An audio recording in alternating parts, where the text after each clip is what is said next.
Hello everyone, I hope you all are doing great, and today we would be discussing briefly about chapter number 4, which has been named as metals and non-metals. Okay, so what we are going to discuss in this whole chapter is what are metals and what is the basic difference between metals and non-metals.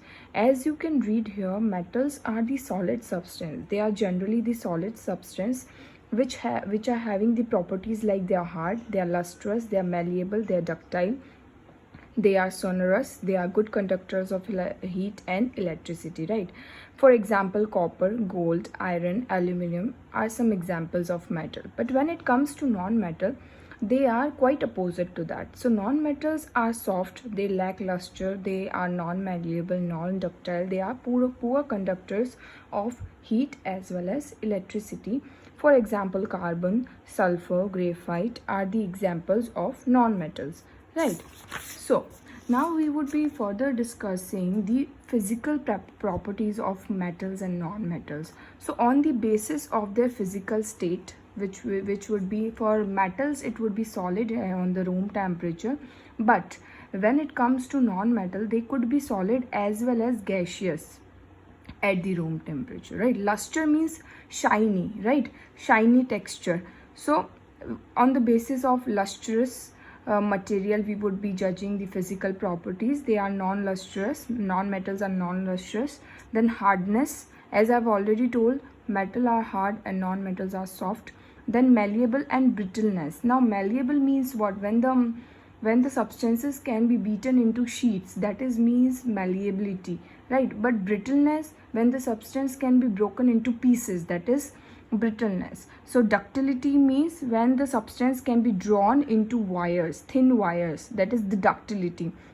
So on the physical properties on which we would be judging metals and non-metals would be, or we would be classifying metals and non-metals would be, so physical state, lusterness, hardness, malleability, brittleness, ductility. Thermal conductivity means they are good conductors of heat. And when it comes to non-metals are the poor conductors of heat, right? And the seventh one would be electrical conductivity.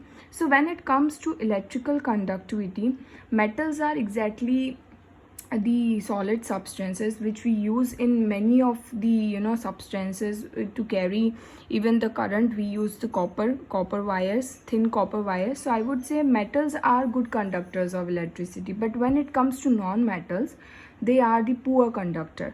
Sonorous or sonority means the ringing sound, when the substance can produce a ringing sound, right? So that is then the object would be termed as sonorous, right? So when it comes to metals, as they are hard, right, and solid materials, so they can produce the ringing sound. But when it comes to non-metals are non-sonorous, right? So these would be the physical properties on which we would be classifying metals and non-metals. Then we would come to chemical properties of metals and non-metals, right? So firstly, we would classify metal with their reaction with oxygen, right? Metals as well as non-metals, we would just see the reaction of it with oxygen. When it comes to metals, generally metal react with oxygen and they produce metallic oxides. Same goes with non-metals. They reacts with oxygen and form the non-metallic oxide. Suppose 2 Mg means this is magnesium, so 2 magnesium plus O2 means oxygen, right? So the final reaction would be 2 MgO, magnesium oxide. But here you see metal plus oxygen, metals plus oxygen would be metallic oxides, but they would be basic in nature, right? But when it comes to non-metals plus oxygen, right, C plus O2 will be CO2. So these would be acidic in nature. So when it comes to conversion of litmus paper, they are basic, so they would be turning red litmus into blue. But when it comes to acidic in nature, they would be turning blue litmus into red. Okay, so I think this is very clear when the metal reacts with oxygen and the non-metal reacts with oxygen. Okay, next would be reaction with water. When the metals are reacting with water and non-metals are reacting with water. Okay, so when the metals are reacting with water, they would form metal oxides or metal hydroxides plus hydrogen gases. Suppose 2Na plus 2H2O, right? So 2NaOH means sodium hydroxide, metal oxides or hydroxide plus hydrogen gas. So this is hydrogen gas. Okay, when the or I would say exothermic reaction would be when the high or large amount of heat is released during the reaction, right? When the large amount of heat is released, so that would be exothermic reactions. Fine. So this is the whole thing. When the metals they react with water, it would result in metal oxide or hydroxide plus hydrogen gas. Okay, yeah, but when the non-metals are reacting with water under any condition, non-metals do not react with water. So I have not given the reaction of non-metals with water. Now reaction of acids, with acids, like metal with acids and non-metals with acids. Okay, so we would generally see the reaction. So see, metals plus dilute acid, like the metals are reacting with acid, so what would be produced? The result would be salt plus hydrogen gas. So you see, 2Na means sodium, 2 sodium plus HCl, 2 HCl, that is dilute hydrochloric acid, would give sodium chloride. This is salt. NaCl is salt. Okay, 2 molecules of NaCl plus hydrogen gas. So I hope it is very much clear that when metals are reacting with acid, they would give a salt and hydrogen gas. Okay, but when it comes to non-metals, generally non-metals do not react with dilute acid. Some of the non-metals like carbon, sulfur and phosphorus, they react with the concentrated acid to form their reactive oxides. Okay, so I just want to say that metals, non-metals, they do not react with water as well as dilute acids. Okay, then we would see the reaction with bases.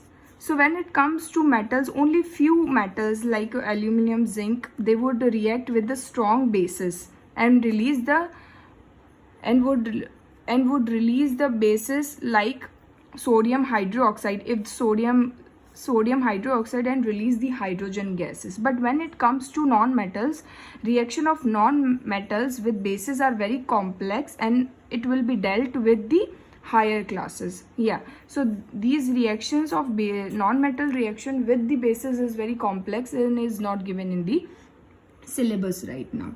Then there would be displacement reaction. Now displacement reaction means what? See here, for example, zinc. Okay, zinc plus copper sulfate, CuSO4, fine. So what happens? Zinc would be here, zinc sulfate would be formed. It would be like this. On place of copper, there would be zinc and the residue would be copper. Okay, but when we are doing this vice versa reaction like Cu plus Z and SO4, that is zinc sulfate, no reaction would be there because reverse reaction will not take place because copper is less reactive than zinc. So always remember, when it comes to displacement reaction, there should always be, the metal here should always be I would say highly reactive than the other one. Okay, other one here, yes. So then we would be just looking forward to some uses of metals and non-metals, where these metals and non-metals are generally used. So when it comes to copper, it is used in making of electrical appliances like pipes, car radiators. When it comes to iron, it is used in making water pipes. Aluminum, it is used in making high voltage electronic wires, utensils, etc. Gold and silver, silver is the best conductor of electricity. So this is the way silver is used for making ornaments, jewelry. Gold is used for same. Magnesium is used for used in fireworks. So this is the way metal is being used. But when it comes to this chlorine, like non-metals. So you see, chlorine can be used as a very strong disinfectant. When it comes to helium, helium is lighter than even air, so it is used for filling balloons. When it comes to graphite, graphite is also used as lead in pencils and also used as a dry lubricant. Yeah, so this is the way I would say non-metals and metals have been used.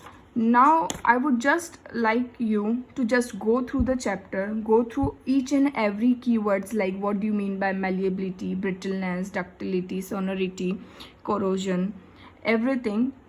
So after that, if you come up with any queries or doubts, please let me know. Till then, thank you. Please read the chapter as much as you can and go through it, and please let me know if you have any query. Thank you.